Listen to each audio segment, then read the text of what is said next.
The computer was on. I don't like leaving computers on. I usually turn them off. I like to unplug them. Just have it. All right, let's get this area kind of reassembled. It's been disassembled a bit too much here. Welcome back, folks. Welcome to my upside down backwards video. Not upside down, it's just back asswards. There's no way to fix that. I don't think there's a way to fix it. Let's see, what's this button do? Green screen. Nope, we don't need green screen. Thank you. What happens if I do this? Oh, I can have stuff in the back. That's actually, I don't know. Can you guys see that? Because, wow, that's actually pretty handy. That can be pretty handy. Let's see, what happens if I'm working on stuff up here? No, I just get cut off. So I guess if I'm going to do story time, I can. Somebody's going to have to tell me if they can see that. Am I surrounded by half tracks? Yeah, everything I've been able to do on this channel is just kind of just winging it.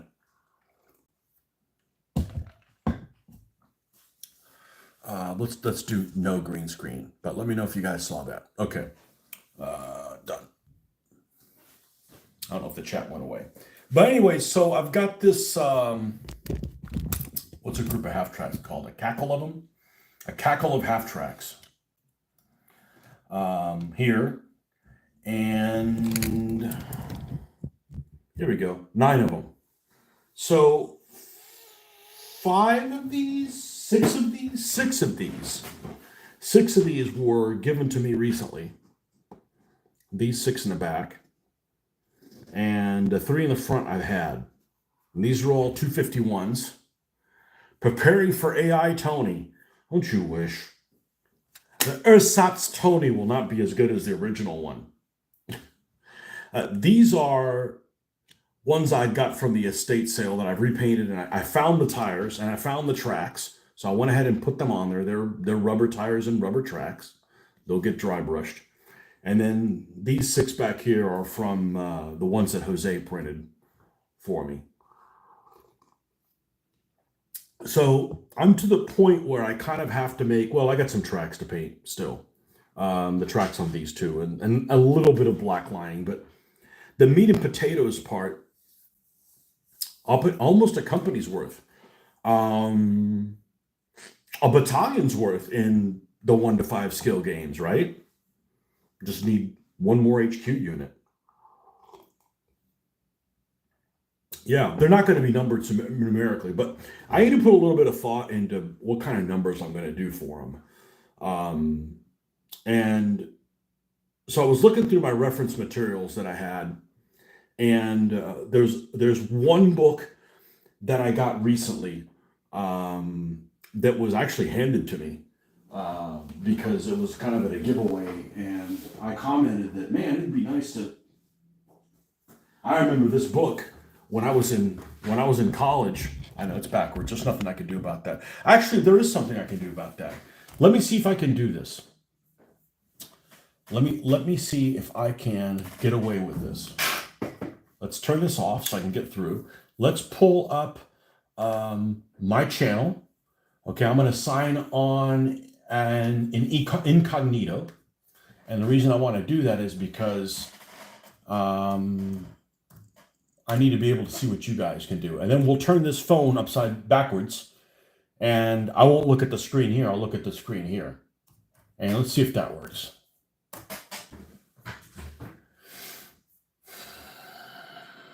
I'm none of those people. Okay. Tony Aguilar, World War II. There I am. Okay, here is my channel. And it says that I'm live. That's cool. We want to be able to see this. And I have to look at a commercial that I am not Oh, interesting. Top chat's on. Well, can I change this to live chat? I can. There's a goal. What's this goal thing?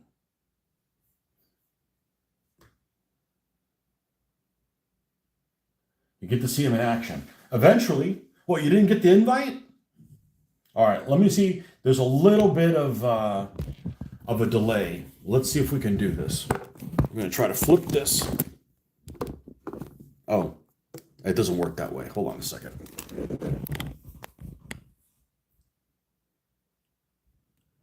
Let's flip it. Then we'll flip it like this. All right.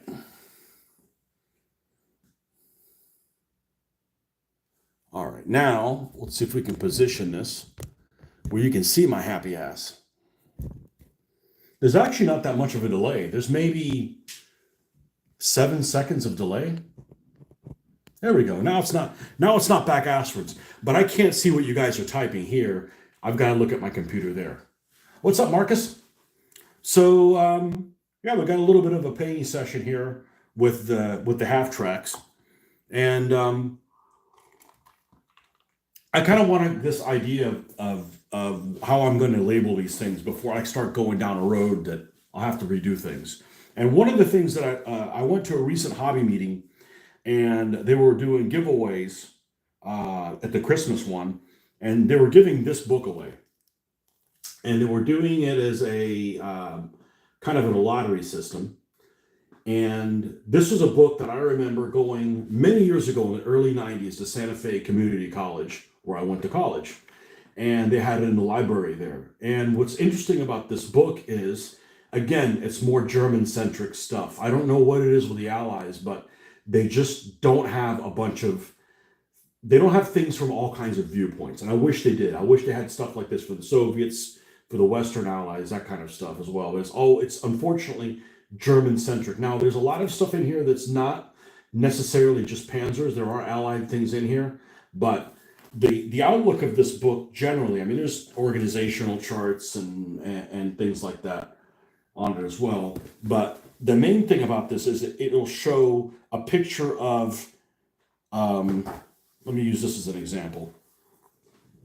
Here is a Jag Panther that is in front of a building, and this shows in modern day what that building looks like. And it has a lot of tactical details to combat stuff. So not only does it have, what things used to look like in the 1940s and what they look like now. Here's another example. I believe this might be Wittmann's tiger. I'm not a Wittmann fan. But this is, a tiger that's knocked out on the side of the city streets in this French town, and down here it's what it looks like to this day. Okay, and it's got all kinds of stuff, tactical details of different engagements that happen in different places. So I started looking through here because I had looked at this thing way back when, in the early 90s, taking notes and stuff like that, and of course, that was a long time ago. And then they were giving this book, and I commented, like, man, this is a book that I used to look at all the time. The guy he didn't ask any questions. He just handed it to me. I said, you're a tank guy, you take it. And I'm like, no, man, I just was commenting on it. I know you have it. I said, okay. So there's like tactical situations here that I want to talk about because they're pretty damn interesting. They're pretty damn interesting. But anyhow, so let me ask you a question. I heard panzers were gay. Well, some may have been. Some panzers identified as being gay. What was the type of camo scheme on the half tracks? So you probably were on here the other night when I discussed it, and I think this is common knowledge. I may be incorrect in thinking that, but let's just take a little snapshot here, and I'm going to have to struggle a little bit with trying to get it in view because there's a little bit of a delay. All right. So after 1943, all the German vehicles were painted this Dunkelgelb color, and there's actually a couple different Dunkelgelb versions, but this is through most of the war from 43 until like late 44, it was basically this type of a color. And it came from the factory painted this yellow. And what I mean is common knowledge is each unit, I don't know at what level, was provided with these other cans. And uh, olive green was one of them, an olive green, a chocolate brown type of color. And it's basically in these pails that they would reduce with turpentine, gasoline, old oil, old gasoline, whatever. So it would vary the color somewhat.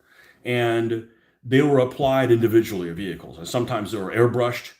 Sometimes they were applied by using mops or paintbrushes. And it varied a lot based on the how much time the crews had to spend on it, and also the individual abilities of the people putting the camouflage on. So this is basically that color, and I just happened to airbrush it on there because I think it looks better, and I like it a little soft edge. But if you scale it down, it looks more appropriate. So that's kind of the standard fare for the Germans. Is it's applied in the field on an individual level. So you could have like, I don't know, a platoon of half tracks, a platoon of tanks, and they could all be completely different, as opposed to something like the counter scheme where they had to follow, set ways of doing things. I've seen some of the pictures, but nice to have things in one place. Tell us some stories. Okay. Can you get a shout out? Luke, LKE. What's the LKE stand for? What does the LKE stand for?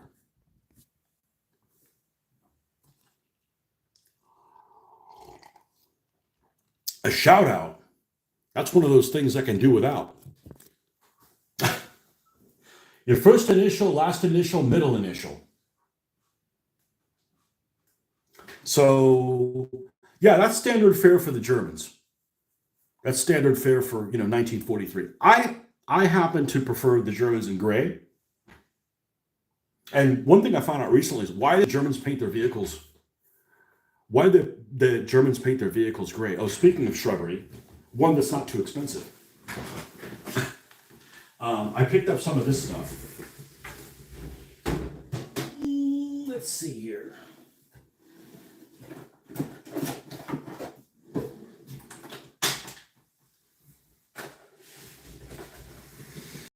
And I'm going to use this, but not permanently. I'm not going to permanently attach this to the vehicles. But this is stuff that's made by Ammo, and it is shrubbery. A fine bush. And I don't know why it's blurry. There we go. And this is actually, can come apart. You can put it in little pieces. You can cut it up or what have you.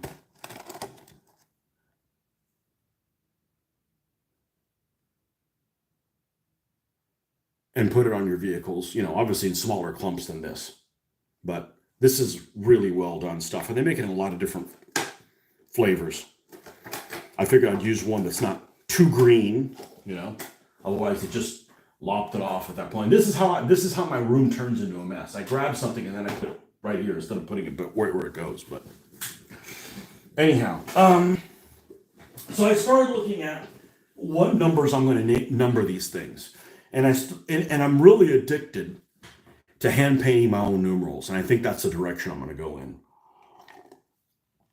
Because, I have numerals, but I have ones that all look like they're the same. And I don't want to be limited by that. So I start looking through here to see if there's stuff on half tricks. I'm not going to comment on that. And in here it talks about, there's some really cool tactical details of stuff in here. So the first thing I started going is I started going through this book, and it's talking about actions that they were in, uniforms the guys wore, and so forth. Waffen SS, yes, those Girl Scouts. Panzer Regiment, which I have a couple Panthers that are four Panzer regiments. And it talks about, there's an action in, it's not in skirmish campaigns, it's in the British expansion to the face of battle rules. And it's a scenario that I was building towards. That's what I have my British vehicles painted as. And I saw that there was a picture of this church at this particular building, this particular town called Langevin. And I believe this is the map of that actual town, because it's got the church there and everything. I believe that's the correct one. Because I recognize there's a picture here with the churches in it. Yeah, this one. This is the town of Langevin. The first attack on, and it's in one of the scenarios. Now, I don't know if the footprint of the town ends up matching what's in the scenario. I bet it doesn't. I bet it's been modified somehow. But yeah, here it is. The first attack on Langevin went in on June 11th with the Panzer IVs of 2nd Battalion, soon joined by Panthers. These two lying on the sides of D13 at the western end of the village belonged to 1st Battalion of Panzer Regiment 6, then attached as 1st Battalion of Panzer Regiment 130, which was the Panzer Regiment that was part of Panzerlehr. Panzerlehr's Panzer Regiment was Panzer Regiment 130. And the 1st Battalion had all the Panthers in it. So that numbering thing that I was talking about, the tanks, that I was trying to break the code on what the numbers were and so forth. Generally, there was 4 companies in the 1944 designation. It's supposed to be a battalion of Panthers and a battalion of Mark IVs. And the Panthers generally were the 1st Battalion. So they would have numbers that would start with a 1, 2, 3, and 4.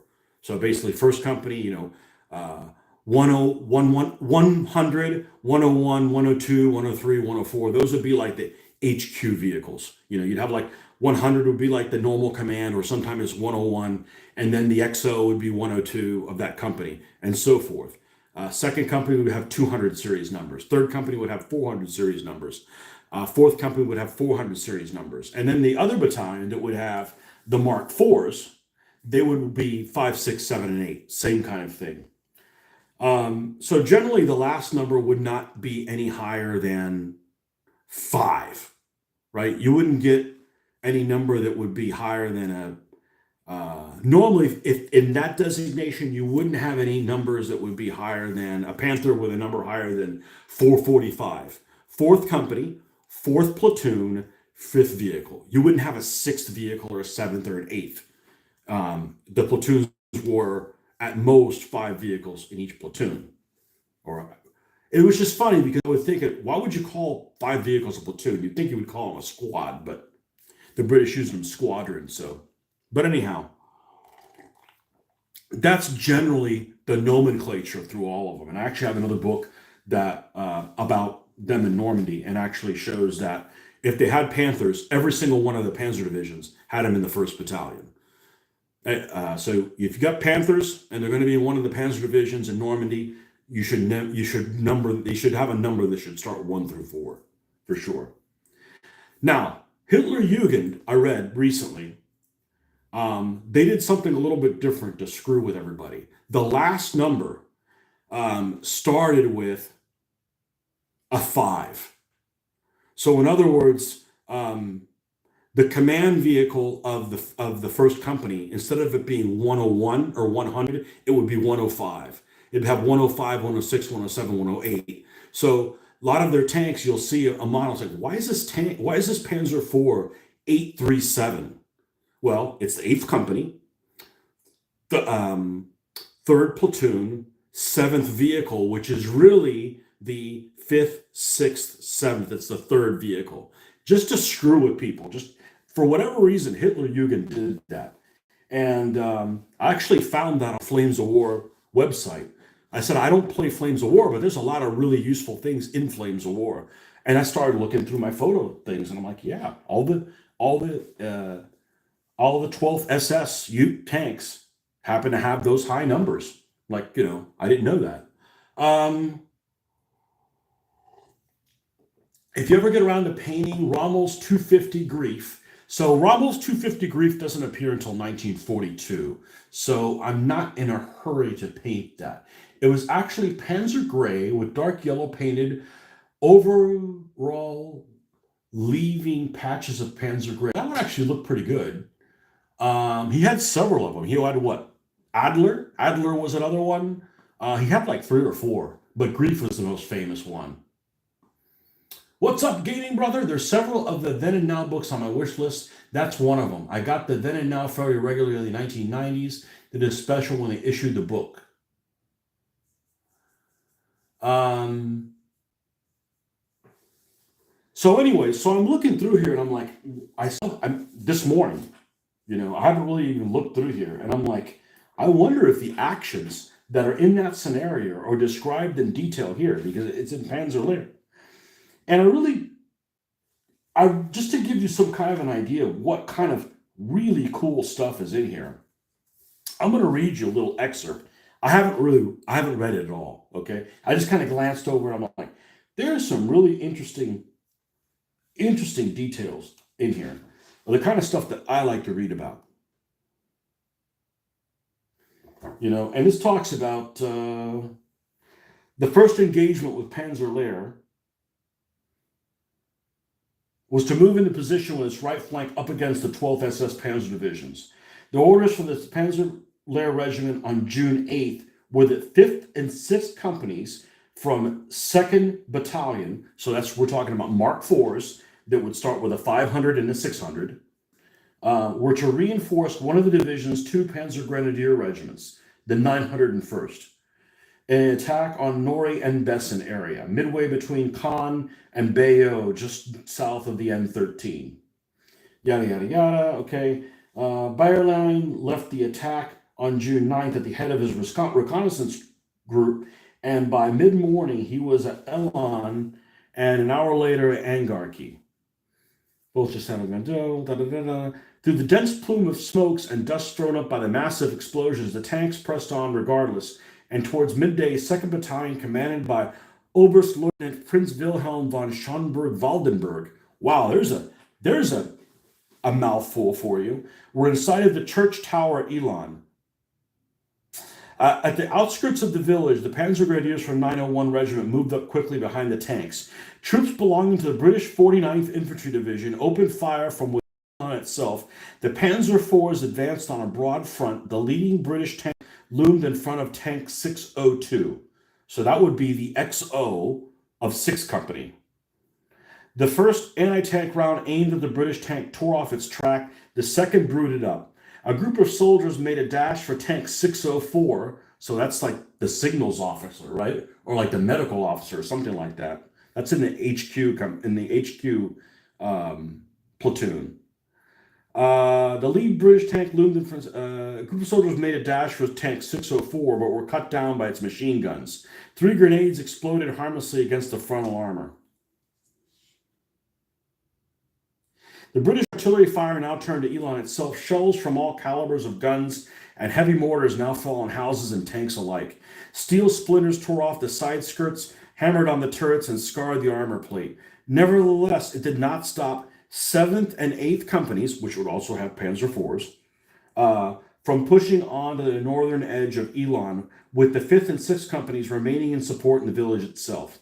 By now, the first fatalities had occurred, some of them comrades of Oberstleutnant von Schonberg-Waldenberg from Panzer Regiment 31, which had been with him in the 1st Company when he'd been awarded the Knight's Cross in May 1941.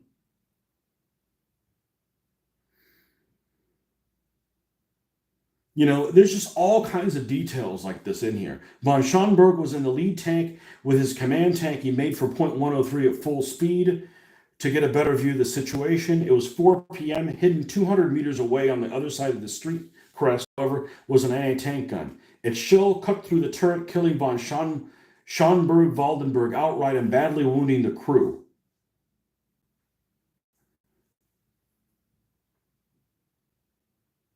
At once, Hauptmann Ritgen assumed command, and in the face of what amounted to a suicidal advance into a curtain of defensive fire, decided to recall the tanks. Tank 801 covered the withdrawal and gave cover to those that had been immobilized and which were trying to recover under fire. No, there's all kinds of stuff in here like that, you know? I mean, just really, really interesting stuff.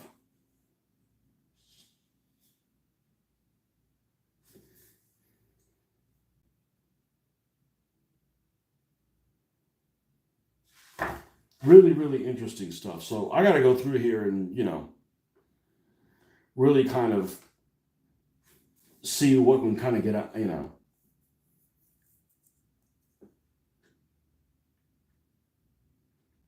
Stuff like this. We learned from the skipper that he had seen a self-propelled gun that required the attention of the Firefly 17-pounder. While he was directing fire, he spotted a Panther up the Tilley Road, bringing its gun to bear in our direction. He shouted to our operator to move. The shell on HE took us on the right-hand side while we were in reverse. It ricocheted off and exploded in the shop. We were going behind for cover. When we examined the damage sustained outwardly, there was not much to see. The shell had left some score marks about a foot long and about an inch deep. The side of the tank was slightly concave for about 2 feet. Inwardly, the front set was out of commission, as was forward of the Browning. Flakes of white enamel covered the driving compartment.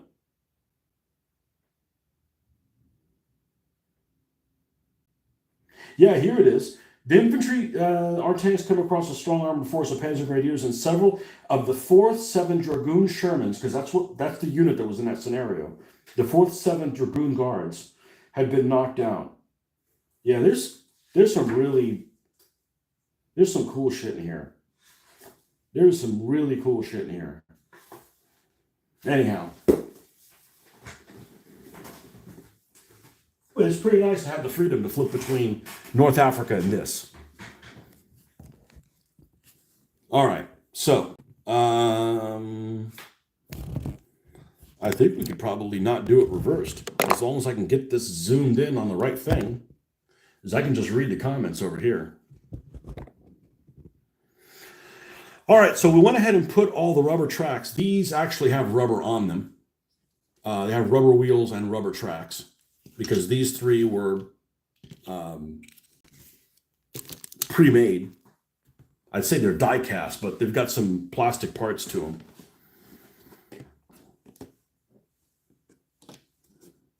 All right, so we've got these 2 to paint the tracks on.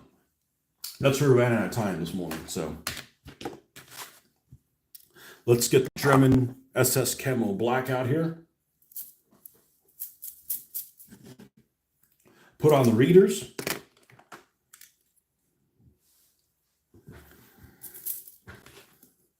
And go from there.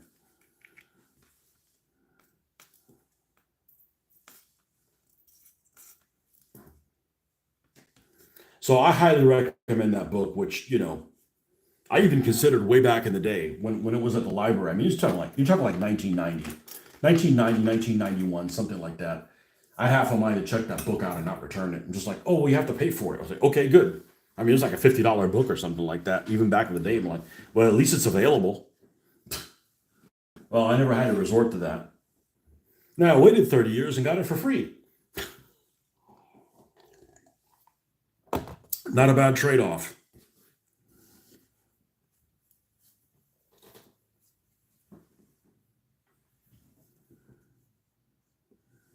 Now, the one thing that's a problem if you're going to do like those late war Mark IVs is all those Mark IVs during that period, like in Normandy, they're going to have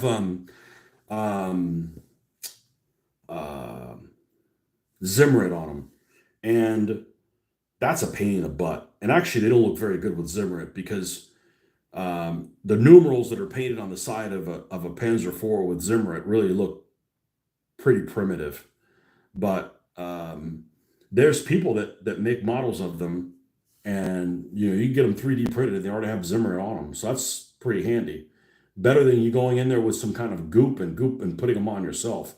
That seems like not a fun time. Picked up a box of Bolt Action Blitzkrieg Support Group Soldiers. Were you already playing Bolt Action?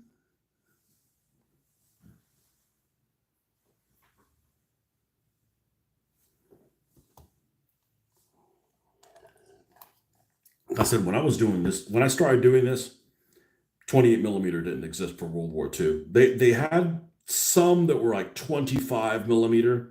I want to say I don't remember what the name of the company is. Jeffrey will probably remember what it is. I'm pretty sure it was a British company that did it. They have this series called Berlin. It's called Berliner Bust, and they made 25 millimeter, individual, figures for that. You know, if you're interested in smaller scenarios, some of the nuts scenario books may be useful for maps and forces that would easily be convertible to face of battle. No, they just look like something.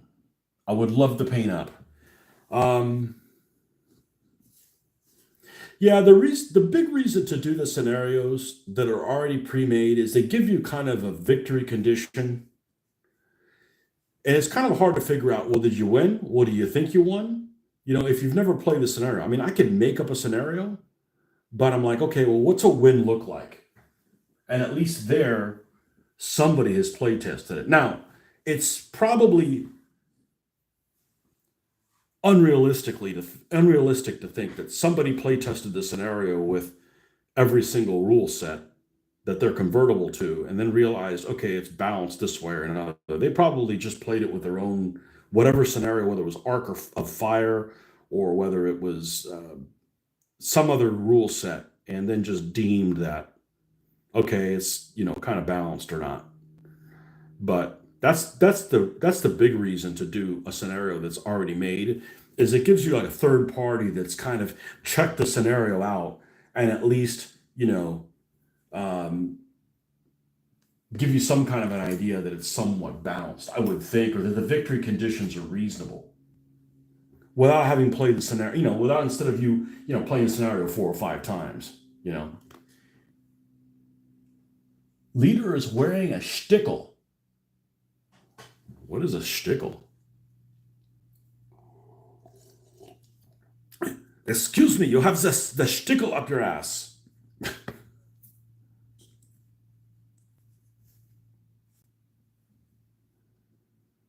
So anyhow, going back to my number dilemma, I'm probably going to hand paint them, unless they're hollow numbers. That's sadistic. Although I could probably, nah, I don't want to do that. I don't want to do hollow numbers. Um, I don't want them all to have the same number style, because that would just be boring. I think this guy is going to be a battalion level unit, so it's probably going to have a 4-digit number that starts with a 1. And I don't remember where the mortar half track falls in as well. I'm not sure.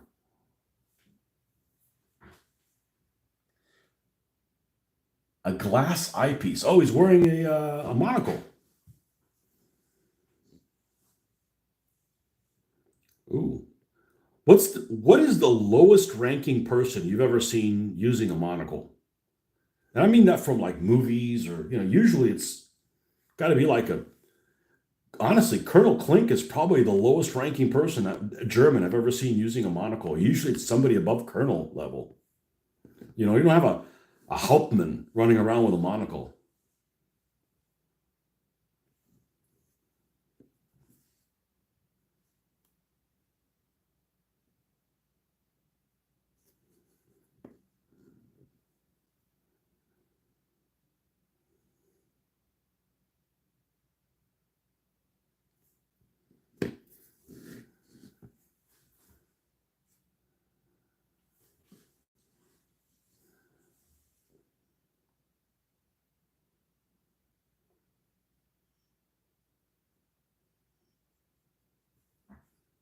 Yeah, but I thought that was really interesting about the 12th SS, that they had a totally different numbering system. Plus they changed the numbering system, I'm sure, at different times just to screw with the Allies, so you wouldn't know. Oh, this is the company commander you knocked out. Like they wouldn't know. Still have a blister of British infantry from West Wind's Berliner Buster. West Winds. I knew you knew it was West Wind medals. They came with separate heads. They were pretty decent looking figures, if I remember correctly. And they were like true 25s, right? I think they were like true 25s, as opposed to 28 heroic 28. Yeah, I'm pretty sure they were. Those just came out about the same time period with. I think those were being pushed by Battleground, which is another set of rules that I had that had some cool things about it. I like their hit locations on their vehicles, but it had that problem that your figure is this tall and he only throws a grenade this far, type of thing. Like that doesn't work with me. You can only throw a grenade like twice the height of the figure. That's like no, that's some serious compression going on.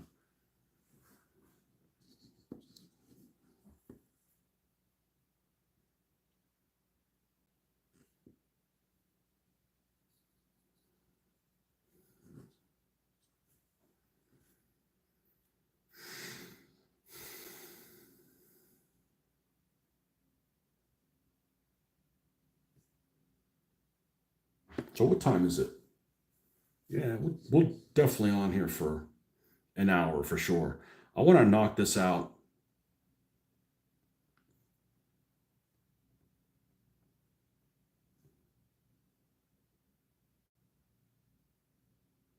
And I could never do what I'm doing right now if I was still doing ancients. There's no way I could stop, you know, and say, okay, I'm just going to devote, this weekend to this couple of weekends or whatever I want to paint something different that wasn't part of the next recipe.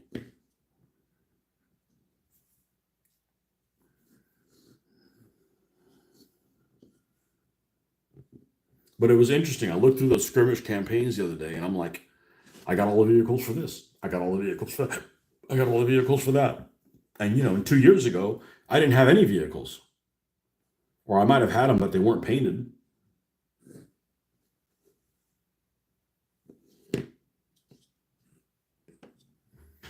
Monocles were normally a Prussian trope or English aristocracy, not seen less than captain with a monocle. Yeah, I mean, a captain would be a really junior guy with a monocle.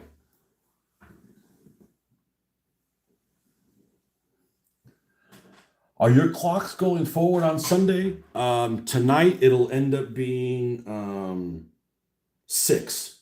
It's right now shy of 5, so tomorrow it'll be just shy of 6. What's up, Ben? Still haven't picked a lock successfully. I haven't played that in about a week. I think I could pick a lock better in real life than playing it in that game. And after looking at some of the comments that people have put online, I'm not alone. There's a lot of guys that were just like, I ain't playing this damn game anymore. Lock picking. I hate the combat system, all kinds of shit. I'm just wondering why the hell a Bohemian has an English accent.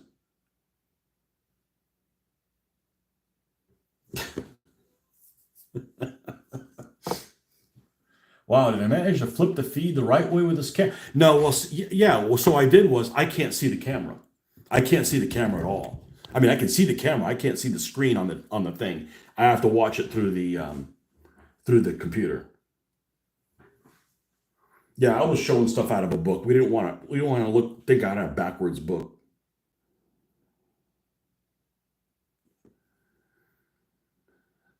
And I don't understand why it shows in reverse. I don't see any reason why you'd ever want a video to be filmed in reverse. Unless, you had it playing behind another guy that was going to watch the entire movie while he's driving, looking through the rearview mirror. You know, you can always change the language in the game to check. Fuck. The one time change, you should do away with it. Yeah, I actually prefer what it's going to change into, but I'd prefer even more if they did just pick one and just roll with it because your body gets used to it. But I prefer the next time. I don't like coming from home from work and it's dark. Like, dude, I want to do shit.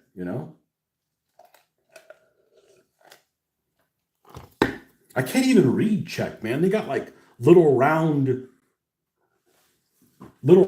symbols above things. I don't know what the hell that means.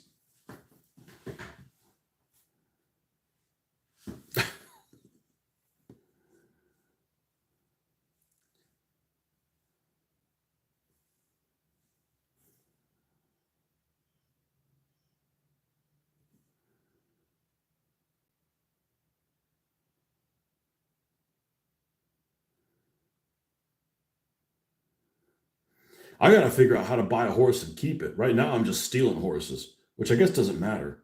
I just fast travel to this one end. Nobody's looking. I grab on a horse. I get on a horse and take off. You can just change the spoken language, and all the text will still be the same as it is now. This Halloween, you're dressing up as Fauci. Why do we need to see more of that guy?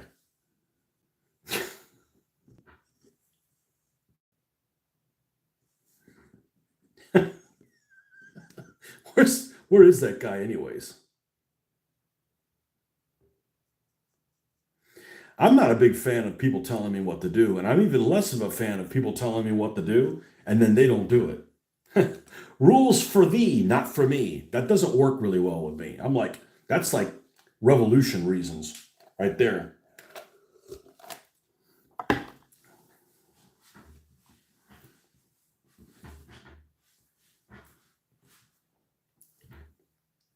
I was uh, I was watching the stand up comedian that I thought his act was pretty good, and the one I was watching was a recent one that was done last year. And I realized that he had another stand up, and it was right when COVID was on. And I'm like, I'm not watching any COVID comedians. Like, I don't want to remember that even fucking existed. I don't want to go there. I want to take that little Will Smith's red pen and just wipe that from my memory. And I don't have bad memories. It's just annoying. Like, it really didn't keep me from doing anything because I still had to work at work and everything. But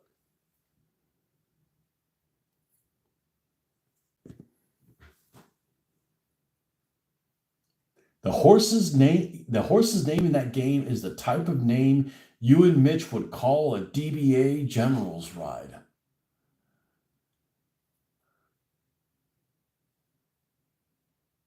He's hiding in Argentina. He's too small to be a Nazi. I mean, he's Goebbels sized, isn't he? He's a little guy.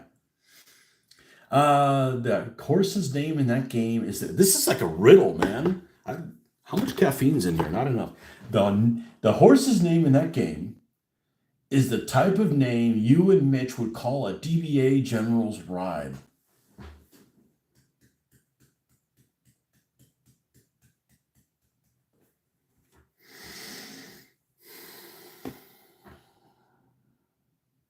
You stumped me.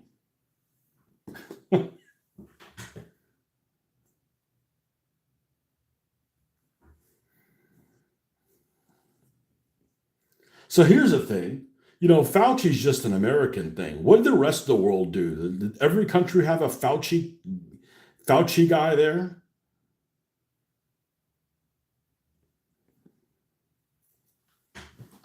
It's not a riddle. Don't fry brain cells on it.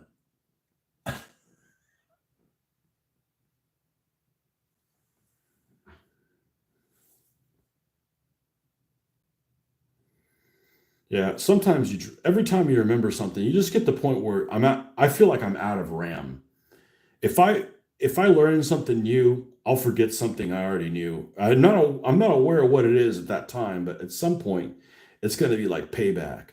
Like I was in Spain and one of the in the tuk tuk tour, and the guy was talking about the tour was talking about El Cid, and he asked me if I remember what El Cid's horse's name was, and I'm like, son of a bitch, I can't, and I knew it, but it's just not something. And it's like, is it Bucephalus? No, that's freaking Alexander's horse name. You know, um, you just forget stuff that you don't remember. Like the other day, I was like playing that game, and I'm like, man, what's the Cuban army list look like? I think it's all light horse. They might have like a knight general or a bunch of light horses or something like that. They can't be that badass because one of the few people I can kill in that game is a Cuban that's looking the other direction. That's what kind of a wimp my guy is.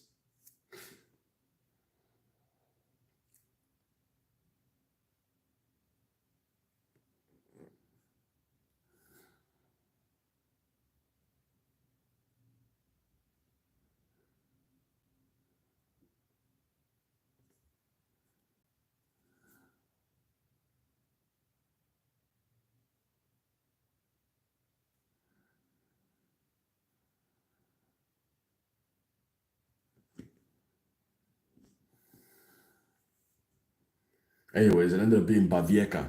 I'm like, is it Rocinante? No, Rocinante is the horse for Don Quixote. It's Don Quixote's horse. Make believe horse.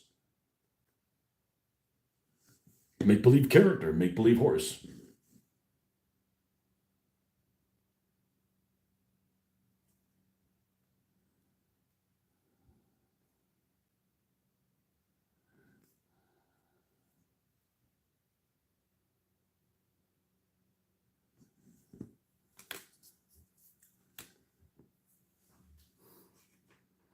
Okay. So now we should have all the tracks painted. These tracks are rubber, and I could dry brush them in this dark color.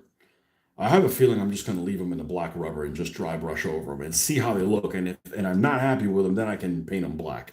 Paint them this rubber color if I need to. There's a couple of these that had, like this one, that has a little black lining that I missed in a couple places. So let me take care of that.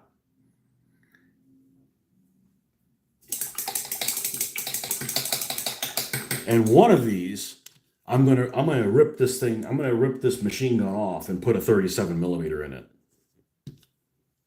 I'm gonna make it the platoon vehicle, platoon commander's vehicle.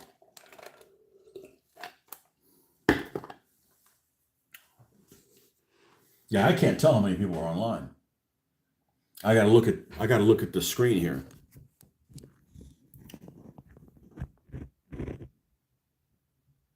Yeah.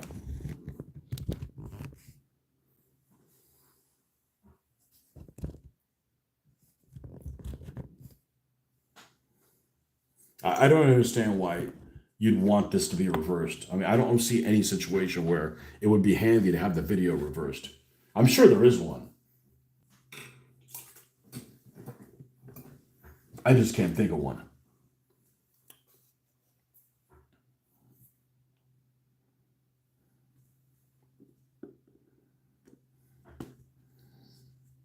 Make sure this is closed all the way before we go and shake this.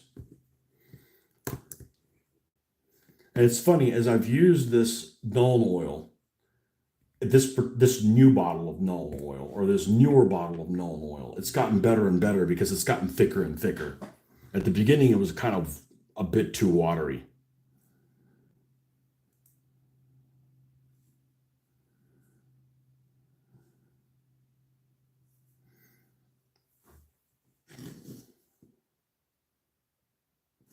Okay, that one's good.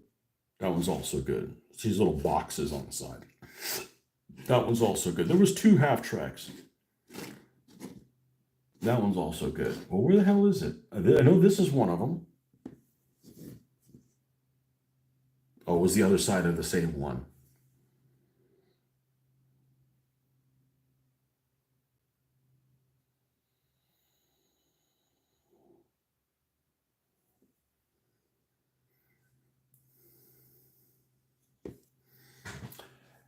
Imagine being in that vehicle when you shoot off a round. No thanks. So the whole purpose of these vehicles was that you could advance with the tanks, and if artillery fire got dropped on you, you'd be protected a little bit from shrapnel. Now if the round falls in the compartment, you're up a creek. Okay, but if it falls out here, it supposedly has enough armor to keep that from happening.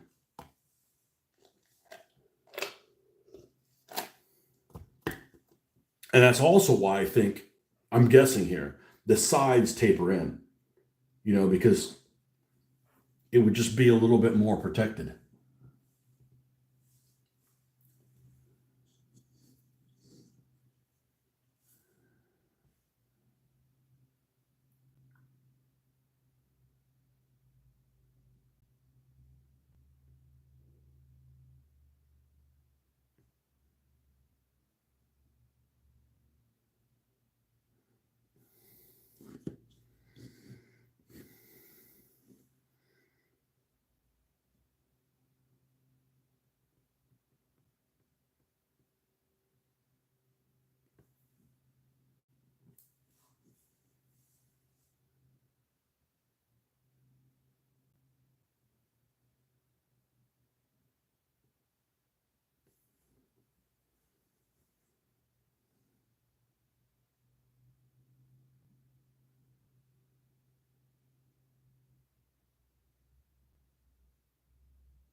That's why I actually prefer to do one vehicle at a time. But I was like, I was on a tear. Let's do this stuff.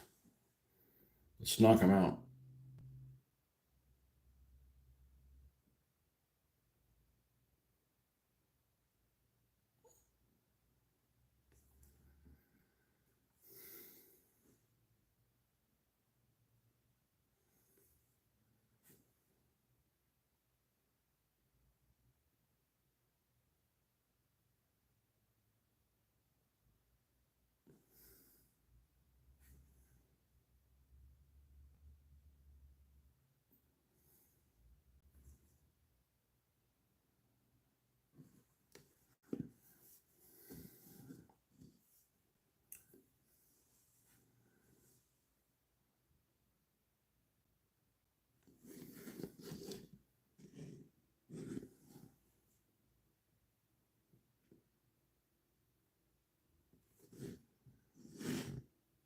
Okay.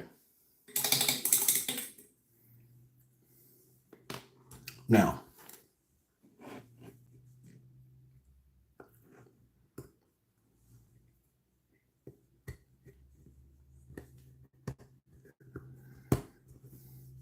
why would you want to look at me? You just picked up a bottle of war paint, fantastic military shade. Is that what it's called? Is it called fantastic military shade wash?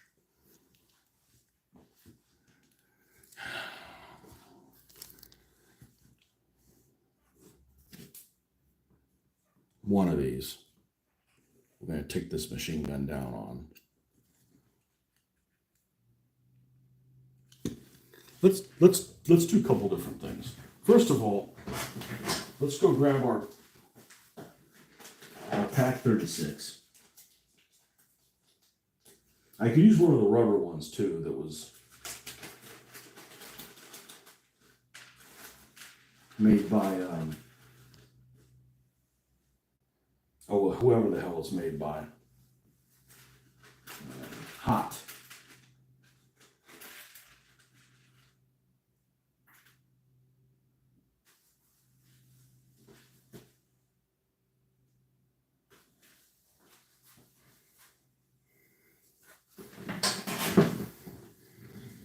Okay, this is going to go into place of the machine gun.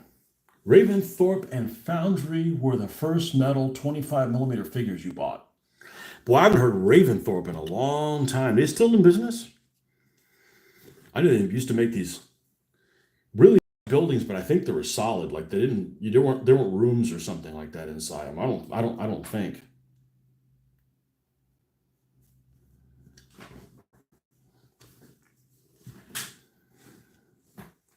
All right, let's see what the regular half tracks look like. We got one here that's in 3-color.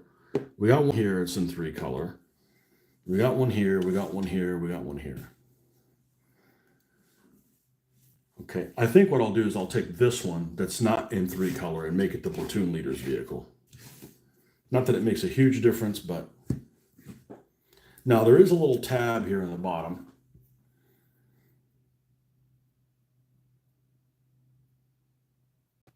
So I think what I'm going to do is I'm going to try to just pop that out and see how that works.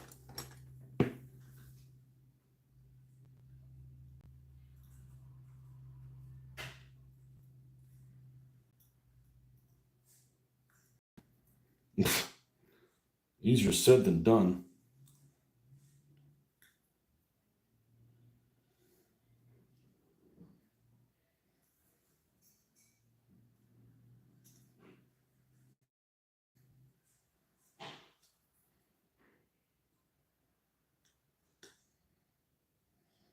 All right.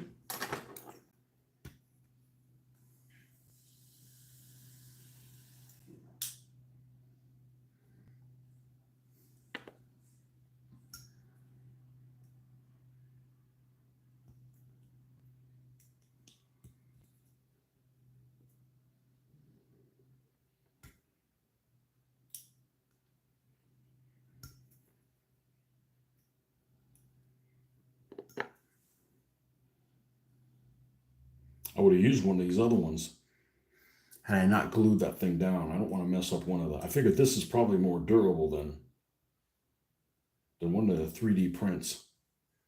but I could be wrong.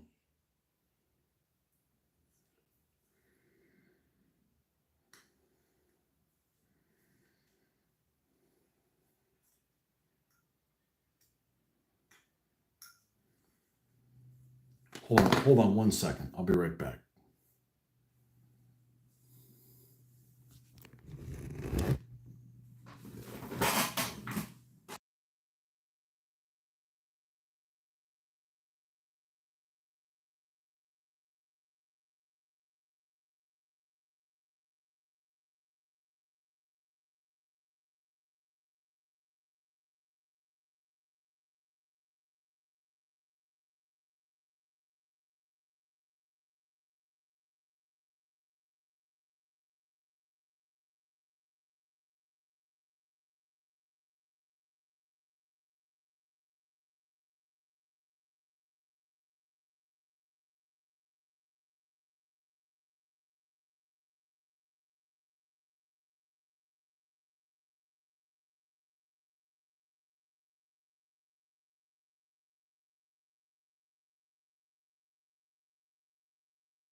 Okay.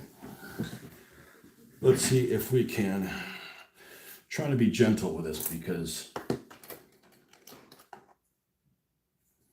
one step and it's a goner. Let's try doing this.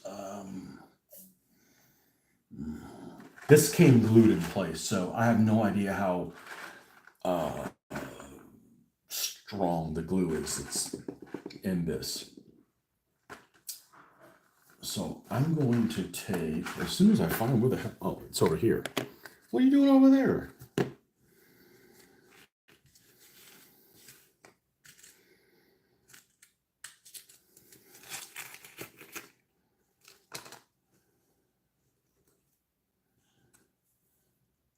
Something like this. All right. And it's too loose for that one. That makes sense. It's going to be too tight for this one. It's just that in-between size.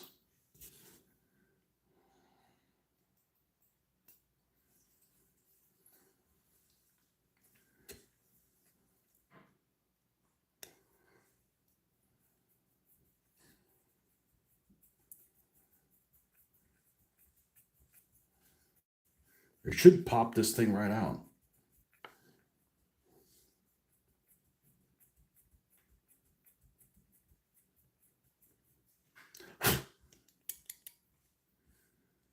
Yeah, they must have used a fair amount of glue when they installed this thing on here.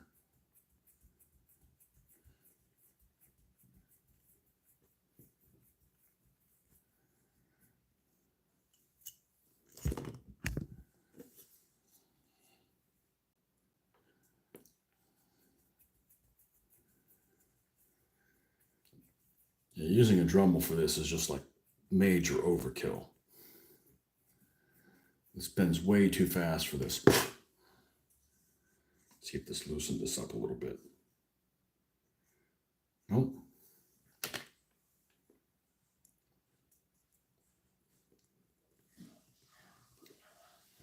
Nope. All right.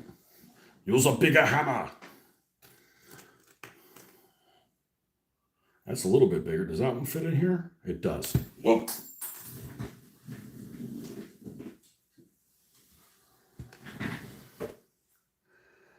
You're dry brushing two SDKFZ 231s with base Hobgrot hide,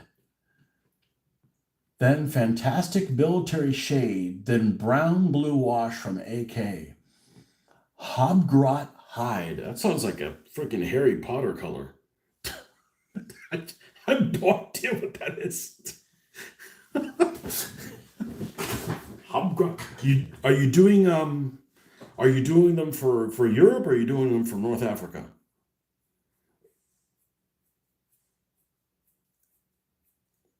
Oh yeah, we're really drilling the shit out of this. I don't know if this thing's gonna budge.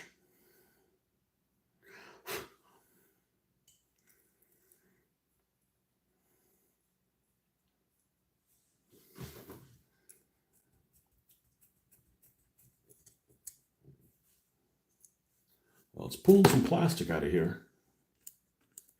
There we go. There, nice and civilized. Okay. So if I change my mind, I can put it back on here. Okay. I'm going to remove this antenna because we're going to put a metal one in there. All right, let's clean this up.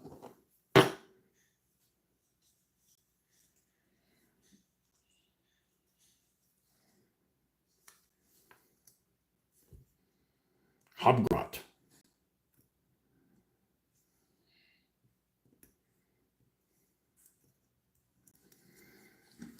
Now this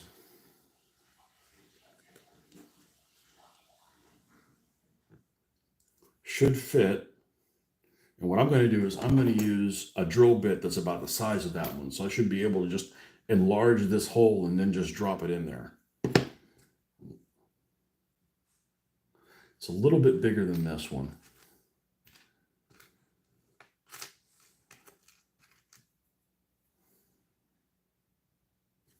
That should do it.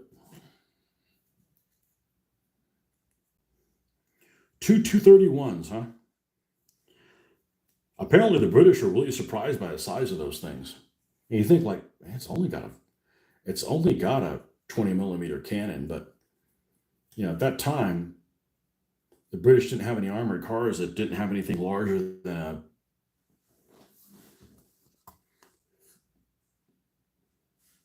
I don't even know if they had a 15 millimeter Beza machine gun yet.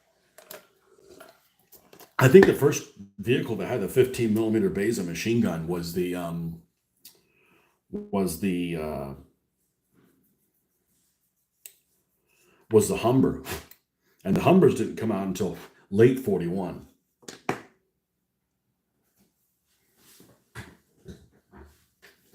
You're doing an African one? All right. What colors did you say you were using? Hobgrot, you're dry brushing, 2 SKFZs with base Hobgrot hide. Okay. Let's follow along. Let's see if I'm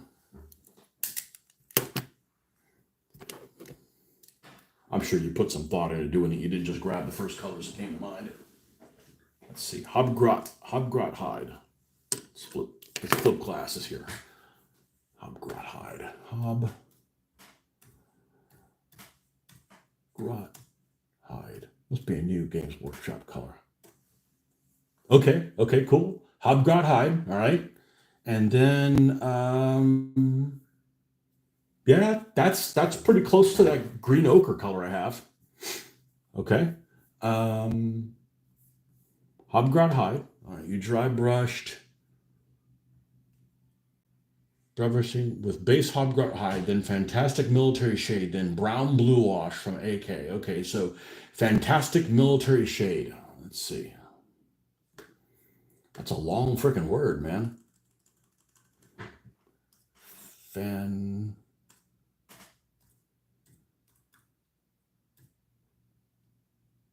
Fantastic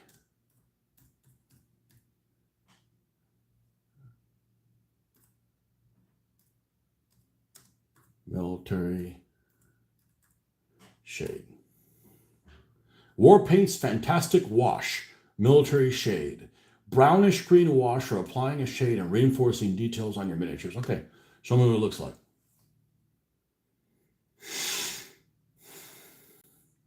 I'm not sure what color it is. Is it greenish? Looks like it's a little greenish. Okay. All right, so you're going to have that color, and it's going to have a little bit of a green hue to it. All right, what's your final dry brush on there? Then brown blue wash from AK. Brown blue wash from AK, okay?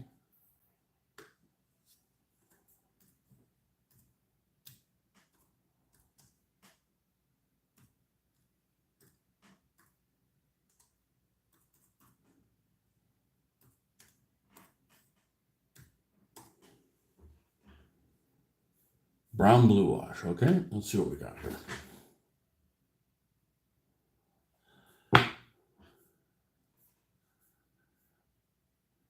Give contrast colors of panels on tanks painted with Panzer gray or any gray tone. Just mixing. Well, it'll be interesting to see how that turns out.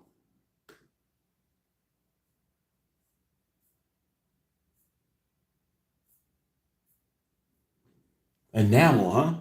Make sure you give that a clear coat, because enamel will fuck with the other colors. It'll lift them and stuff. It does weird shit, or so I've heard. That's why I decided not to use this stuff. I bought this panel line stuff, and then because it's Tamiya, right, and everything's Tamiya is good, but it's actually enamel. I don't know why I didn't pay attention to that, but I figured, oh, it's going to be thicker than Null Null, and I won't have to go over it so many times. No, it's just as thin, and it's enamel, so I've got to like coat everything in a clear coat before I use it. And I'm like, I don't want to use that. That's just too much work. That's just a lot of extra work for nothing. I'm sure it works fine if I wasn't happy with Null Oil, but I am. Okay, I don't remember if I drilled this thing out or not. It's like I did. Let's see if this fits in here.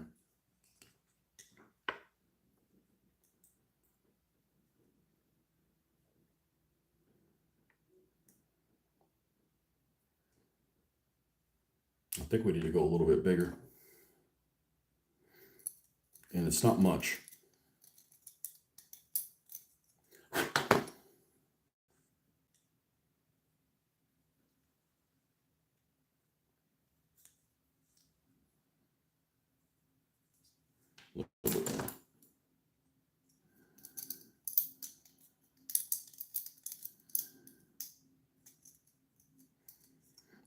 As long as you're happy with how it turns out, some people are like, this might not be the exact color. Who cares? Does it look right to you? You happy with it? There's lots of people that do those counter schemes with the British vehicles, and they use that blue. And honestly, the blue looks good. I mean, it's wrong, but it still looks good. There's nothing wrong with the way it's not like it looks unattractive.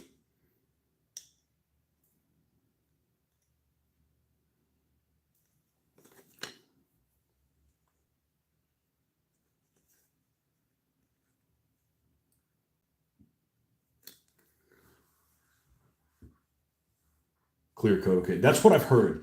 Make sure it's a acrylic clear coat.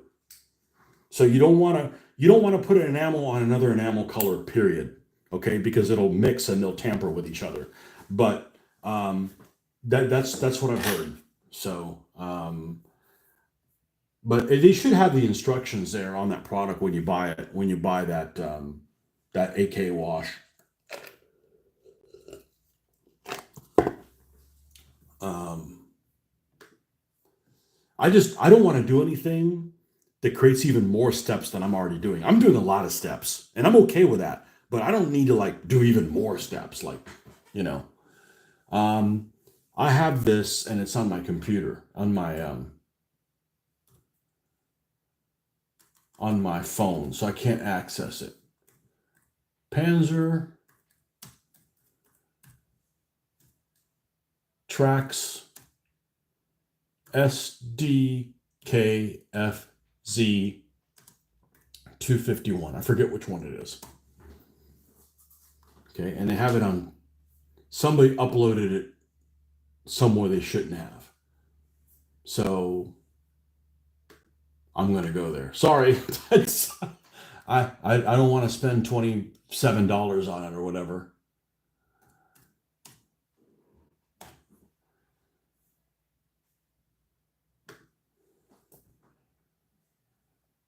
Okay.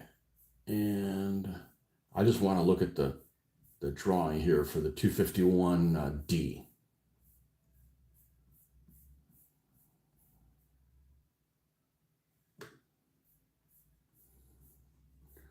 The 25110, sorry, 25110. Yeah, of course it's a D, but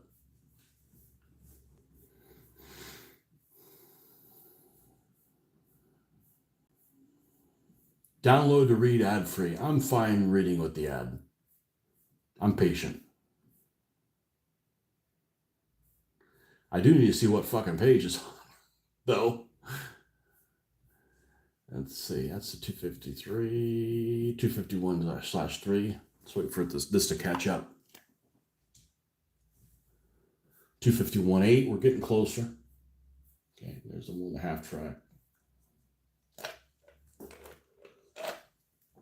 Here's the 9.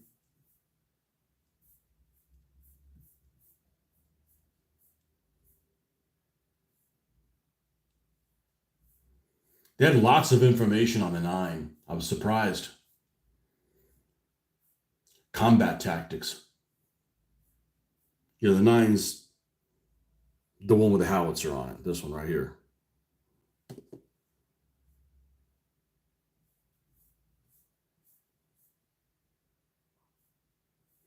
I mean, they had a lot of info on the 9. Where's the 10? Come on.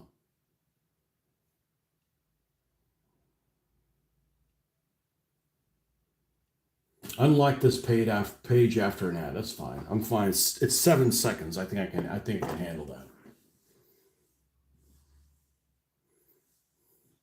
Uploaded by Pivos Latorog. That's Putin's buddy. Okay. Was listed on September 16th, 1943 as having a crew of 6. Really? Driver, machine gunner, and 4 guys running the 37? With 168 rounds for the 37 millimeter pack. By 27th of January 1944, was authorized to carry an MG42 and 2 machine pistols with a such and such radio set. Okay, listed 100 pounds, weight 100 metric ton, telescopic difference, the zinc, so highest listed on 142, grappling 96. 96 were already present in inventory in April 1943.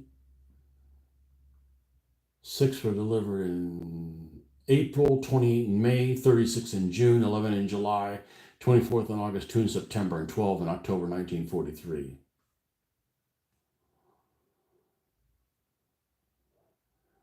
They stopped producing them after November 44.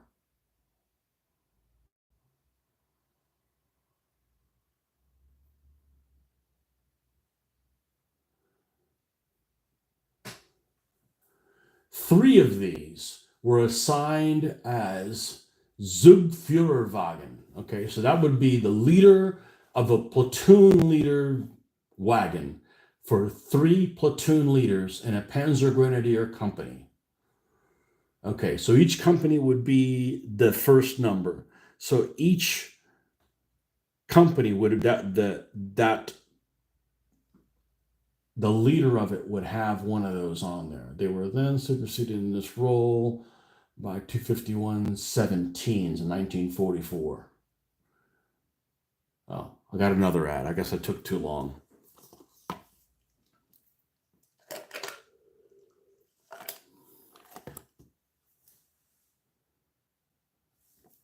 Yeah, let's skip the ad.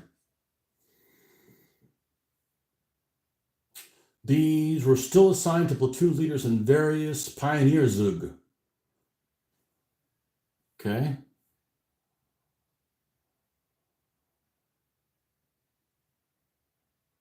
They were mainly intended as platoon leaders' vehicles to provide supporting fire for other 251s in his unit.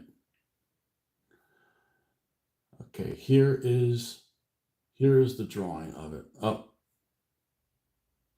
unlock this page. Well, that's the price you got to pay.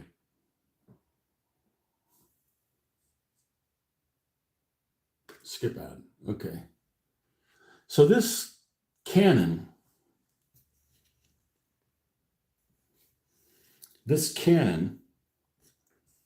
has the top portion of it missing. It has the gun shield completely missing on the loader's side.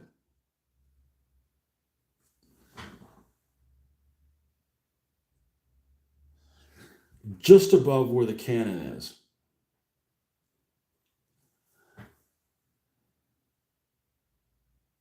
Am I willing to sacrifice one of these for that? I think so. I want to use some. I want to use some cutters on it though. I got like 10 of these bloody things, so let's make sure this is the one with the barrel that I want to use.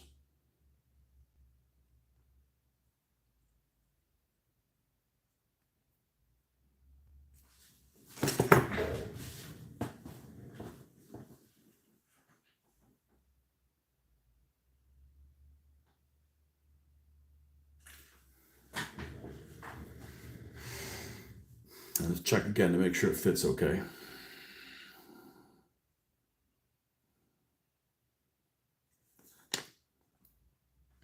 All right, we're going to take this.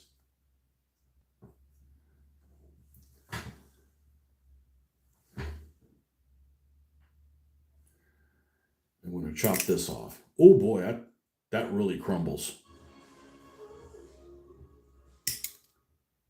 I'm going to have to be really careful with this. This could crumble on me when I don't where I don't want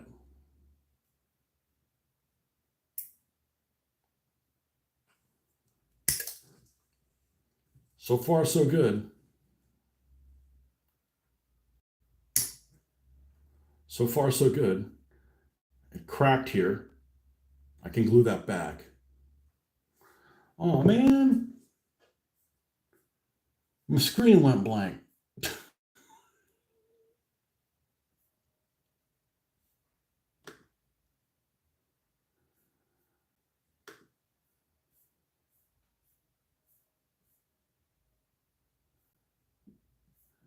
No, no, I don't want that.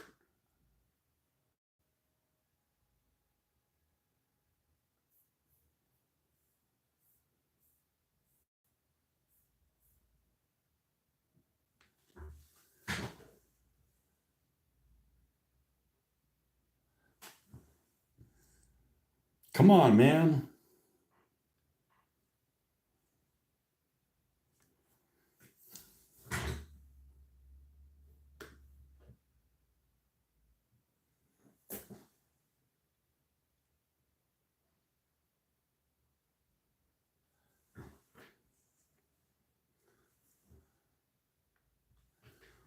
It's this side that's missing. And I got to be really careful with this. Let's snap this off.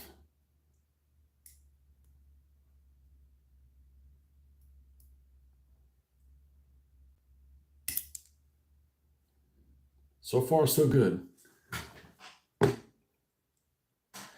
it's just slightly above where the gun ties in.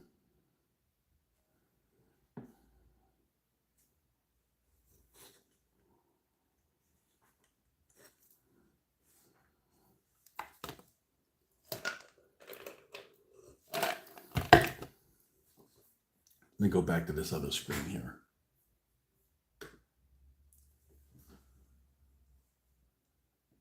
What World War II vehicle would look good in a zombie apocalypse?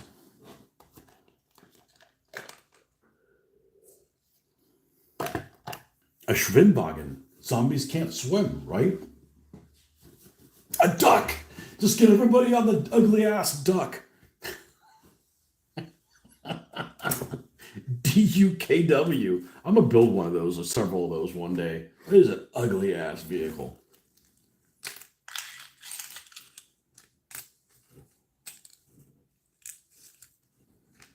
Ugly, ugly ass vehicle.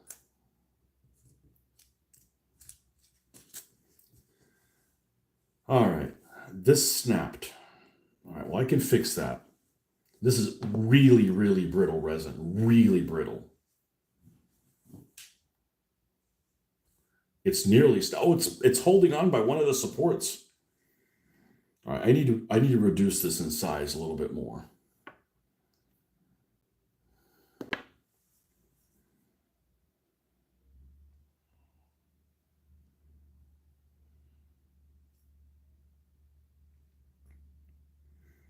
I realize this may destroy this and I won't be able to use it.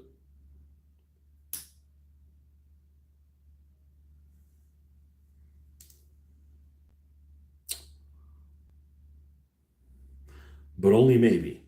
Now, I don't want to kill this little support that's holding that little guy on.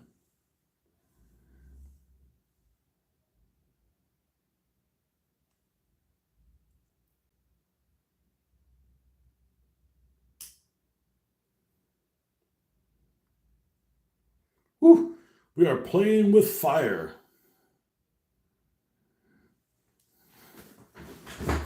We are playing with fire.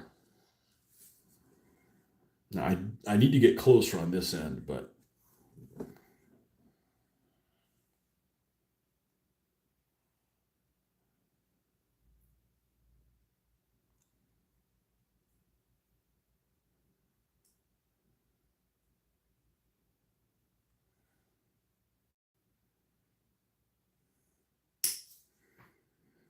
now we've cut it down that far. Let's take a look at the pictures here.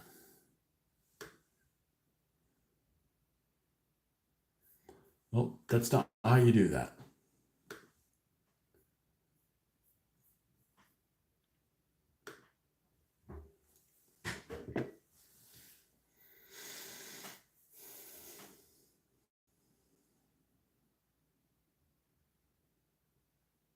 It looks like it might not have any support at all on this side, but I've got to put something on there to hold it in place. So I'm gonna try to cut it a little bit shorter and just leave it at that.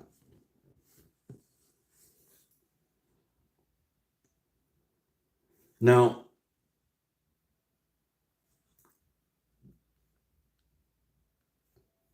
there is like this splash guard that's right in front of the MG mount.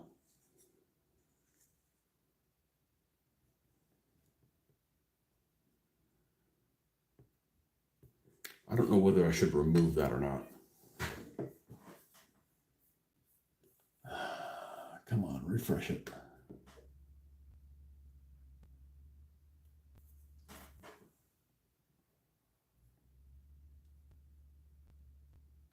It looks like it's got some kind of a splash guard, so I'm going to leave it alone.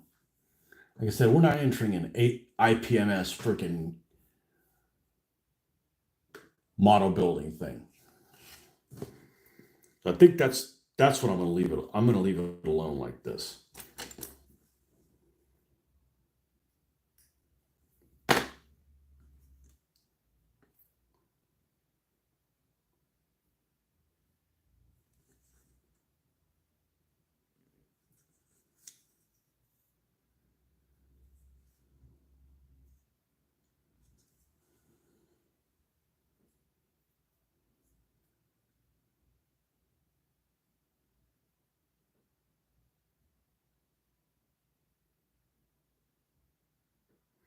And what I'm going to do is I'm going to glue this in place.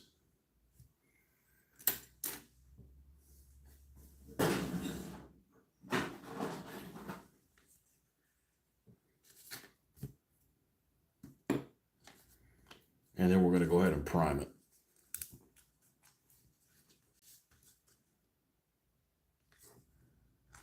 I'm going to use the ultra thing against my better judgment. Here's a needle.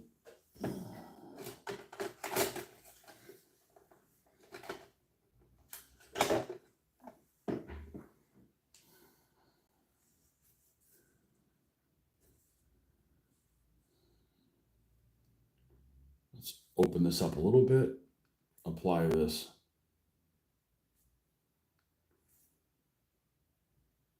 Really painstaking.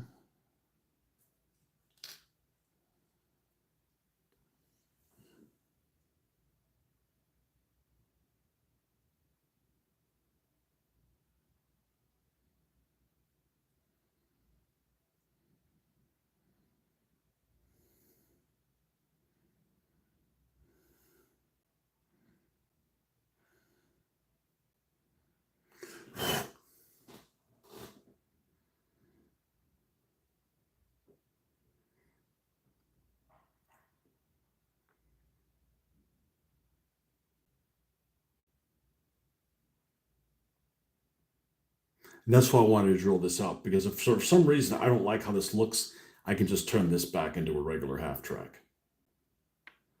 no harm, no foul.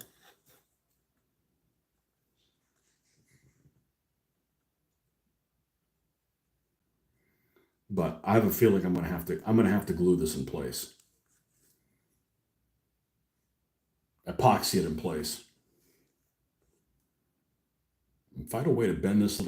When this was cast, the barrel was, it's made to shoot things around a corner apparently.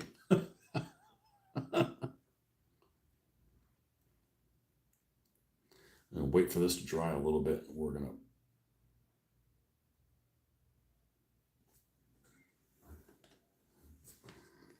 put this in. We're gonna prime this in black. Let's use one of these.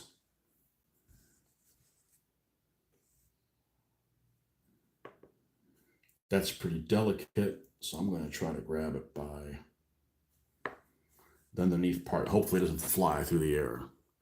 Like it just doesn't care.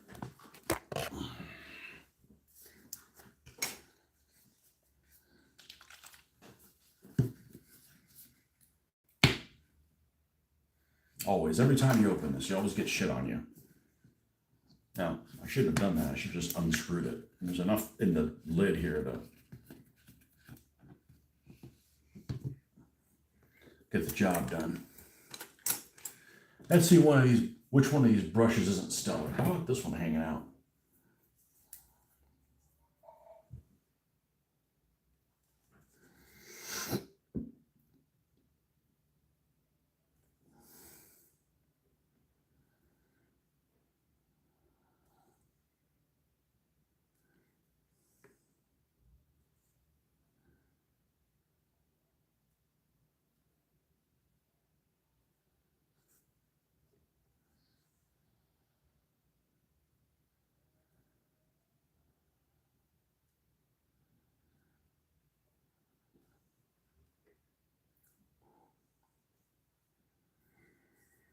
I don't know why they cut down this one position on this side, unless they're like, well, the loader can be protected inside the vehicle. It doesn't really need this big flange sitting there, which is just reduces their visibility.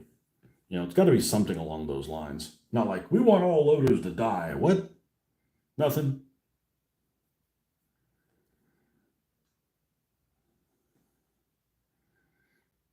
Nothing to see here, loader man.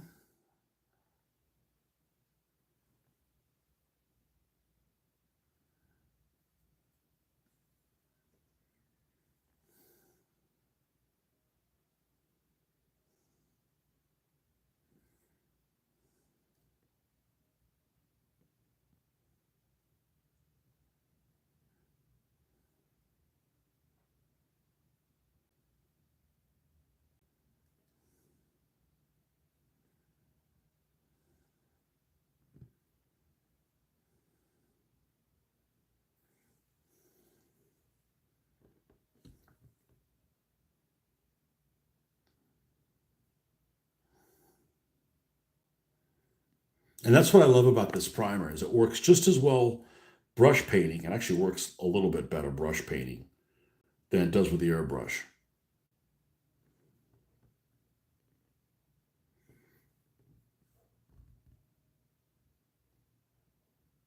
But we're probably going to airbrush these. Well, the glare is really kind of a killer here.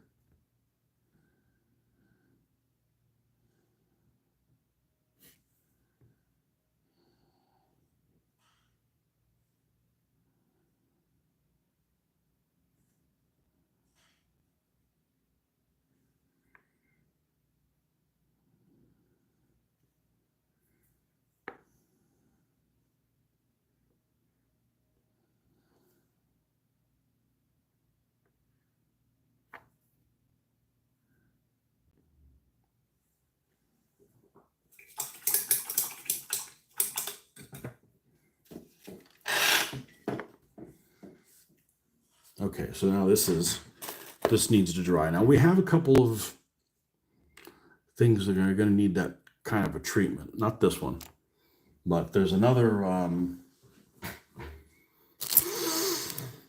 MG that's painted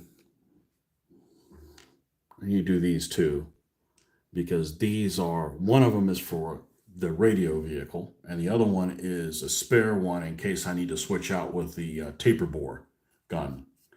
Because I want to have a taper bore option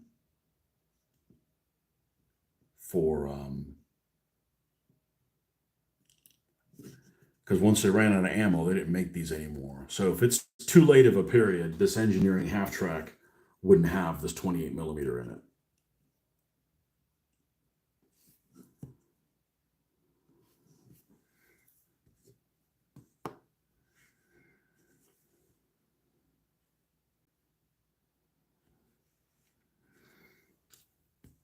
So we're going to need to airbrush this. I don't think I'm going to hand paint it. I want it to look somewhat consistent. We're going to need to airbrush that. We're going to need to airbrush the 37 millimeter once that dries, and and then both of those will be able to bring them up to the same type of level, so to speak. Right. Other things that can be painted right now, there's a couple things that we can paint black. They're not really going to interfere with anything else. Let's get that super glue away from us. And we're not going to use this black. This is for priming. This has a shiny-esque look to it.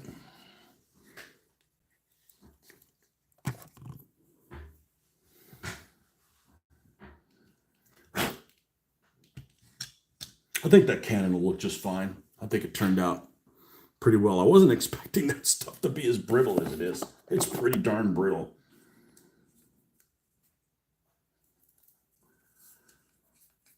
It's pretty darn brittle.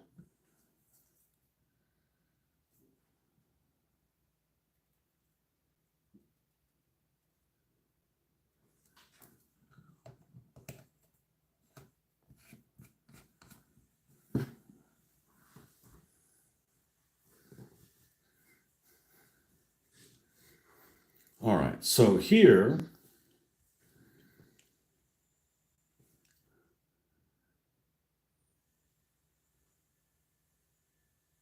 we have these wheels that the outside should be in black.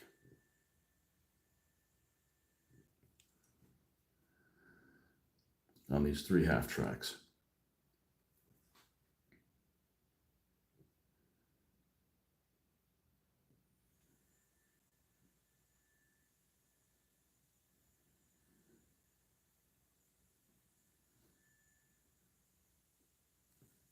Oh, why did this get all gloppy?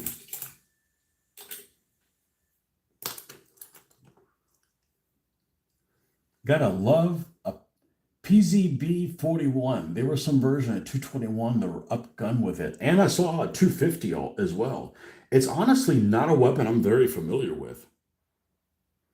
Just like I'm not very familiar with recoilless rifles. But, without doing some deep research, which I don't need to do, but just going off of memory, I suspect that it has probably the same penetrating power as like a 50L 42.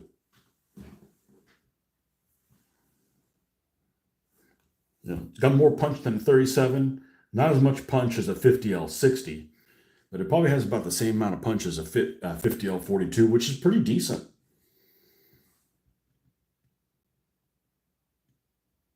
Against light vehicles, against the flank of tanks.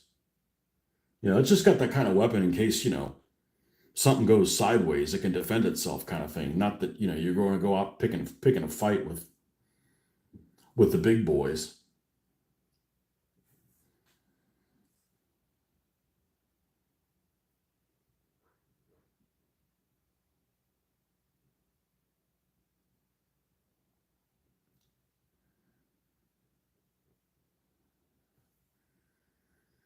But it's not a weapon that I've even used in a game before. I've never used any troops that had that.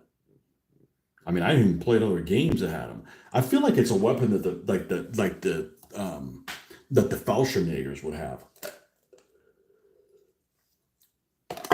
This is a pretty light chassis, and if it gives you some protection against tanks, I don't mean they were paradropped. I mean,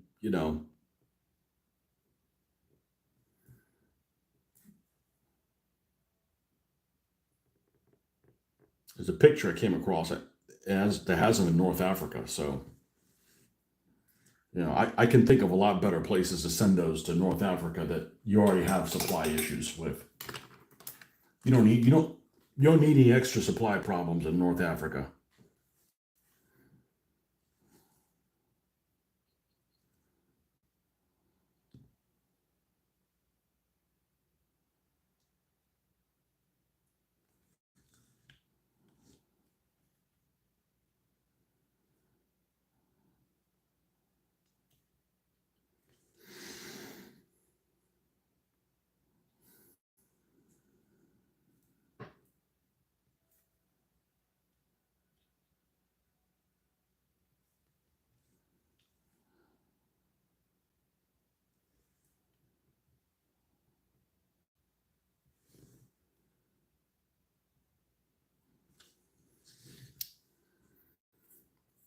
And I got to find out because the gun might actually be one of those like the auto cannons on the Panzer twos, and it's completely gunmetal colored. It's not yellow colored at all, or it's not the base color of the gun. I got to find out and if that's the case. What'd you call it? PCP PZB Panzerbusch 41. I think that's what that stands for. It's a really big anti-tank gun.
This one also needs the treatment.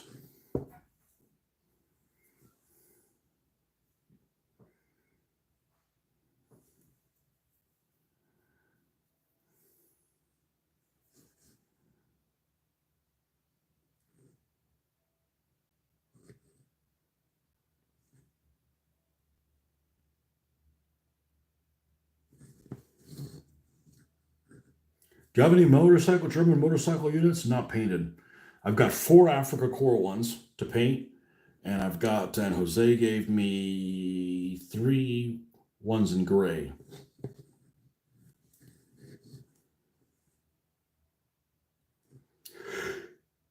Yeah, other people use motorcycle troops too, but just like flamethrowers, when I think of motorcycle troops, flamethrowers, I think of the Germans. Not motorcycle troops with flamethrowers, but they were the first motorcycle gang. I know they were the ones that started putting the iron crosses on their helmets and shit like that.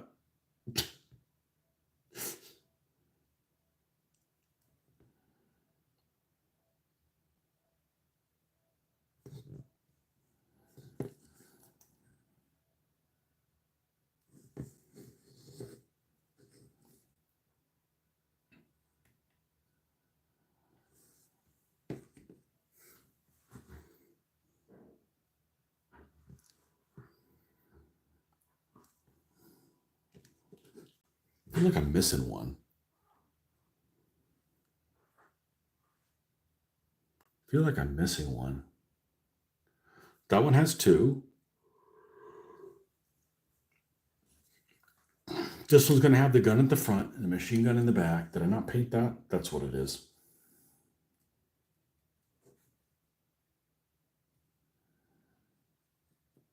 Most heavily armed motorcycle game. You bet.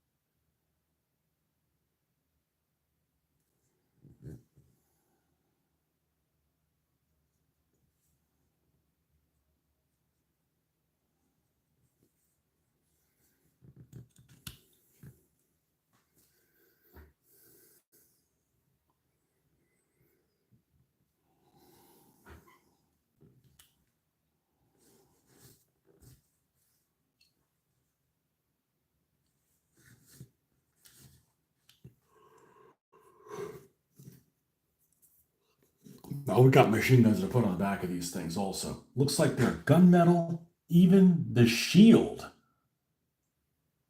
Oh, well, the shield ain't going to be gunmetal. That's absurd. That doesn't look right. That doesn't look right. I mean, I believe you, but yeah, I don't know what that little mini shield's for. Almost like, like it had like a lot of splash guard or something like that.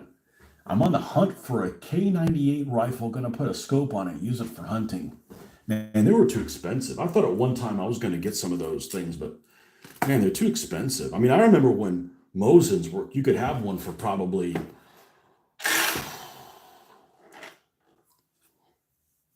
$100, maybe less than $100.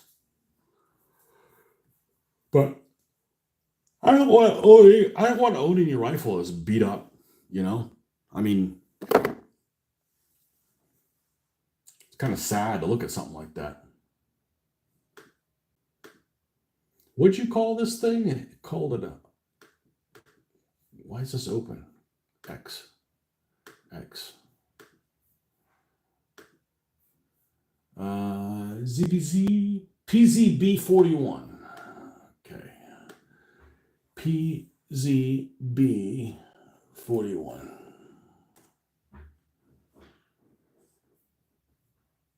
Man, it looks weird on a little carriage. Images. Well, this one from Bronco, the entire metal, the whole entire barrel is painted.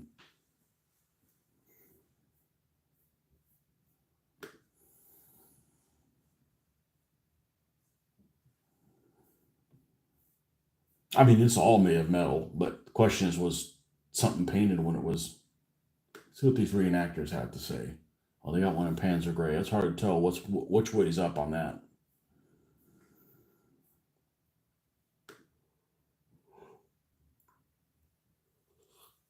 Here's one from Mini Art Studio, and the whole thing is painted in camouflage, except like the part by the gun breech. I might just leave it alone. I kind of like the way it looks.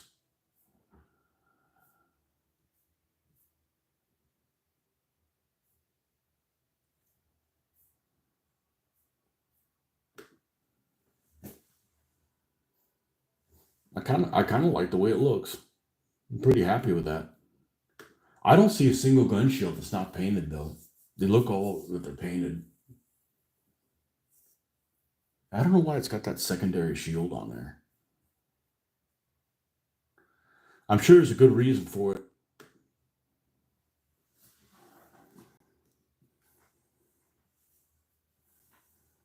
Hold on one second. I'll be right back.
Okay. Well, the nice thing about it is filming it this way, I can actually put the light in a place that's more helpful for me, and it's not on you guys' screen. So that's kind of handy. Yeah. So at this point, we're going to have to airbrush these. I want to airbrush them just so it looks consistent, because otherwise, what I'd have to do is, well, I don't know. Is this thing dry already? I could just STKFZ 7-1 quad. So I have two. I have one that was pre-made, kind of like this, and it's in gray. Pre-made, meaning it's die cast, but it's not really die cast. Like, it's got plastic parts. And I've got one that is a 1/87th scale one, and it's very primitive, but it'll do the job. This makes a really good objective for somebody to go put a destroy or something like that. But it's actually 1/87th scale, so it's pretty small.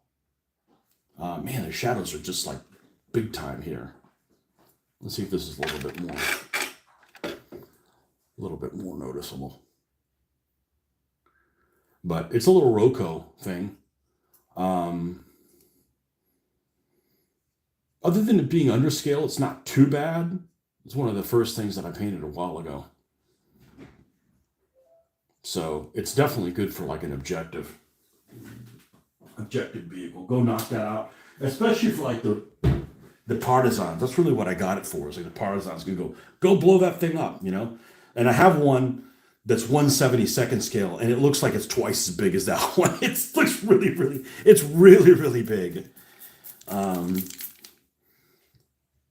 This is the mid-war Dunkelgelb. We don't want to use that one. I want to use this one here.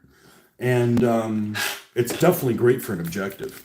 So unlike American anti-aircraft guns, American anti-aircraft guns, Americans just ran, and the British for that matter, ran the skies over Western Europe. So, they don't have a lot of aircraft to shoot at. So you could take something like an M16, or even one of those Crusader AA guns, AA armed tanks, and use it for ground support, because it's not like, well, I mean, in retrospect, maybe the people at that time didn't know that, hey, there's probably not going to be any German planes that fly over very frequently, so let's use this thing for ground support. But the Germans couldn't afford to do that, because not only having less ammo situation than the Allies did, but they had enemy aircraft over them all the damn time. So, the Germans needed to use it more for what it was designed for than the Allies would have to. You used a plastic card punched out with a punch to add wheels to the Airfix. Who makes the Airfix SB41? Airfix maybe? No. What model did that come in? I didn't know that they Airfix made that thing. We're gonna just lightly paint this. And I said I did a lot of these things without an airbrush, so it can be done without an airbrush. And we're just lightly applying kind of this color that we're going to do a brown wash on anyways, just for the gun shield.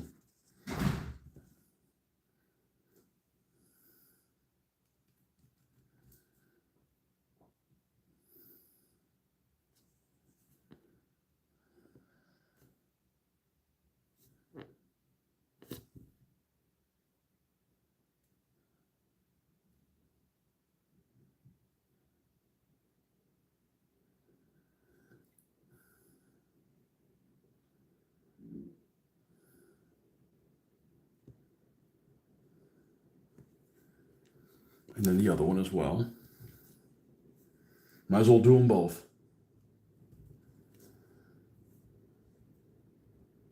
And this stuff doesn't cover very well, but for this purpose, it's just fine.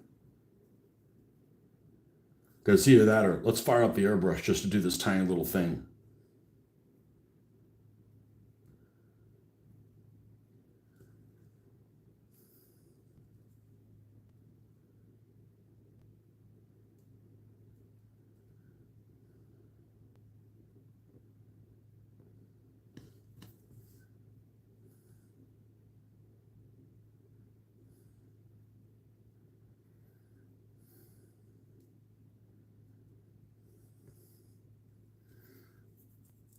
And then 37.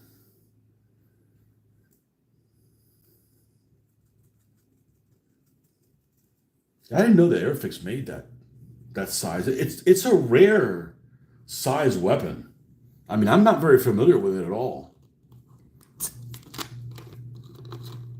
Like I said, it's about as common as like a recoilless rifle or something like that, which may have been a common weapon, but man, I don't know that I've even played a scenario with a recoilless rifle in it. The original German World War II set from the 60s had one.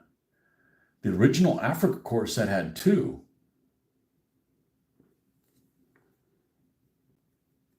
Self-propelled AA half-track. Well, I don't have a German one, but I have an American one. I did that one relatively recent. I'll get it in a sec. Oh, this whole thing is... What am I doing dancing around this? This whole thing would be painted Dunkelgelb. Except maybe the gun breech or whatever, but we can paint that little bit later. We just mainly want this for this to dry, and then we can do a brown wash over it, and that way it's done in the same spirit that the rest of the half track is done in.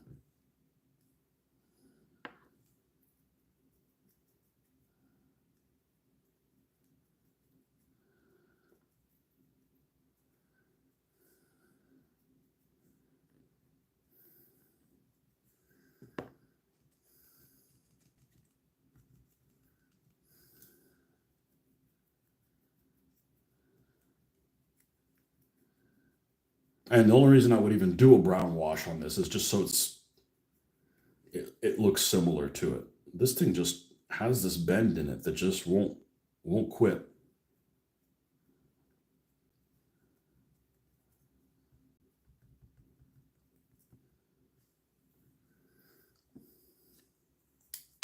Ah! he go fly. Where'd you go, dude? All the way over here? Man.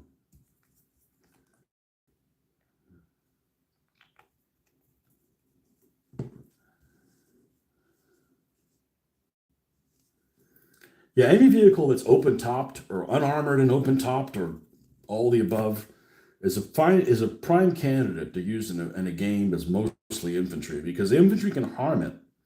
It's not like it sits inside of millimeters of armor that if the infantry doesn't have a bazooka or stays out of close assault range, it's basically untouchable.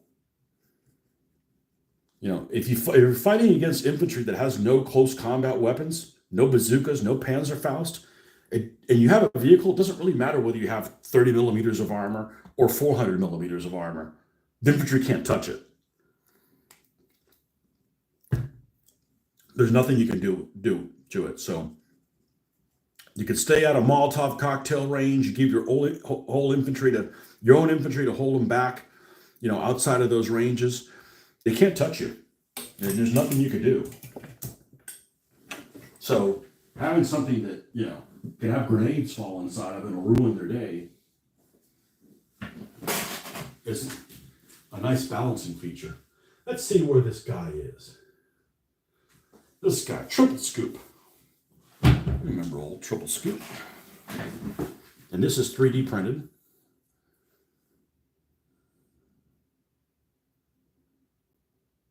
Man, I could do something about the lighting here. Let's see if it shows up a little bit better. Yeah, it's got a 40 millimeter cannon. I believe it's a 40 millimeter cannon with a pair of 50s next to it. So, that's devastating against infantry. You'd be like, hey, we got a problem with some Germans that are over there in this building over there.